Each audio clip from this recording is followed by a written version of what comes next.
नहमदुल्लाहि ताला व नुसल्ली व नुसल्लिम अला रसूलिहिल करीम, अम्मा बाद।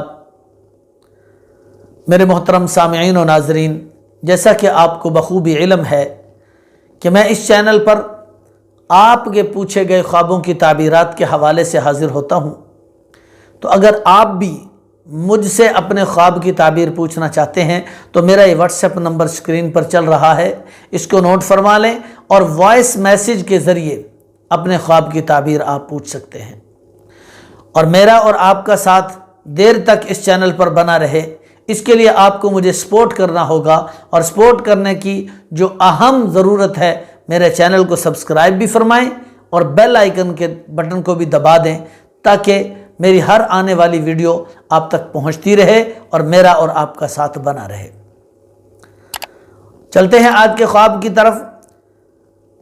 एक मेरी बहन ने सवाल किया है कि मैं एक खातून जो फौत हो चुकी हैं, जिनको मैं नहीं जानती, उनकी मैयत पर, उनकी फौतगी पर मैं हाजिर होती हूँ, जाती हूँ उनके घर पर।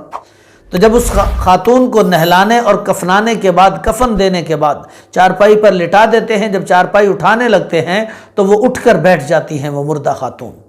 और उठकर बैठकर वो कहती हैं कि मुझे कोई ना हाथ लगाए, मुझे कोई ना उठाए, मैं खुद चलकर कब्रिस्तान की तरफ जाती हूँ। तो अचानक इस खौफ से मेरी आँख खुल जाती है। मुफ्ती साहब इसकी ताबीर फरमा दे। अर्ज़ है मोहतरमा, अल्लाह रब्बुल आलमीन तमाम मुसलमानों को अपने हिफ्ज़ व अमान में रखे और हर बीमारी से हर मुसलमान को शिफायाब अता फ़रमाए, उसको हर परेशानी और तंगी से मुसलमानों की हिफाजत फरमाए। अर्ज़ ये है कि ये बीमारी की अलामत है। अल्लाह पाक आपको हिफ्ज़ व अमान में रखे। आपके ऊपर कोई बीमारी आने वाली है और बीमारी इस कदर होगी, शदीद होगी कि जो आपको बिस्तर पर लगा देगी, लेकिन अल्लाह पाक अचानक आपको सेहत अता फरमाएंगे और आप उस बीमारी से सेहत याब हो जाएंगी, शिफा याब हो जाएंगी। फिर एक लंबी ज़िंदगी गुजारने के बाद जब आपको तबई मौत आएगी तो फिर उससे आप फौत होंगी और उस वक़्त आपको कब्रिस्तान की तरफ ले जाया जाएगा। ये आपके ख्वाब की ताबीर मालूम होती है।